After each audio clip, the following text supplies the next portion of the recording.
I'm Jaimee Rogers with a Sky Racing update. Godolphin star Bivouac further strengthened his credentials for a start in the Tab Everest when scoring an impressive barrier trial at Randwick on Tuesday morning. With Hugh Bowman in the saddle, Bivouac camped on the speed before dashing clear in the straight to account for a classy lineup that included Mizzy, Libertini and Star of the Seas. Godolphin hold a slot in the Tab Everest, which is a $15 million event to be run at Randwick on October 17. Godolphin Australia Managing Director Vin Cox and trainer James Cummings said last week that Bivouac and last year's the Tab Everest third place getter Trekking are at the top of the list to take that slot. Darren Beadman was at the Randwick trials and was glowing in his report. I think he's a much stronger horse than last preparation.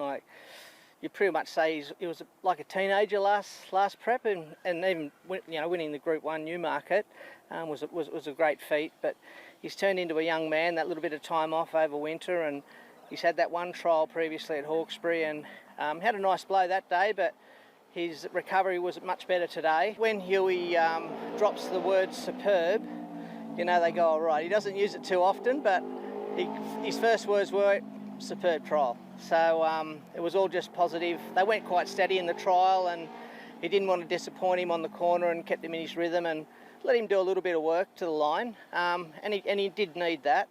But he's got a week and a half to get over that trial now. So James, I'm sure, will just keep him ticking over until the main day. Bivouac is rated as a $15 chance to win the Tab Everest, with last Saturday's Concord Stakes winner Gitra affirming second favourite behind Nature Strip, which was soundly beaten into second by Gitra in the Concord. The Joseph Pride trained mare Fasika will be out to stake her claims for a slot in the Tab Everest when she starts in Saturday's Sheraco Stakes at Rosehill. Fasika has trialled impressively twice leading into her return, the first resulting in a narrow victory over Gitra before scoring by a handy margin last time out. Both trials have been at Warwick Farm, and Brenton Abdullah has been in the saddle. Included among rivals for Fasika on Saturday is the John Thompson prepared resuming winner, Sweet Deal, and Thompson has been happy with how she's progressed since then. Done extremely well between runs, really comes back into her own here, set weights and penalties. Those mares that ran second and third that she was given 6 kilos to, I think this time around she gives them about 1.5 kilos. So it'll be a big weight turnaround for her.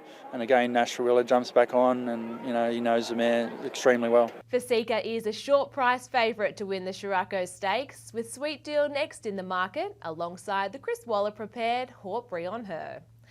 Adelong, Flit and Mizzy are also rated as solid chances in the market. Punters have pinned their faith in a Chris Lees runner in the final event at Scone on Tuesday. In what is a race that boasts a number of promising types, it's the Lees prepared Irish Thunder that is commanding most attention. Irish Thunder was an impressive winner on debut at Taree before finishing third at the same track in May before heading for a spell. Irish Thunder has won 2 trials leading into his return in a race in which he clashes with the Cody Morgan-trained Ice in Vancouver, which couldn't have impressed more when scoring at his only start when on debut at Scone. The Kim Ward-trained Minifin and Alan Denham representative Henschel round out the chances. It's sure to be another big week in racing. Stay tuned to all our social pages to keep up to date with all the latest.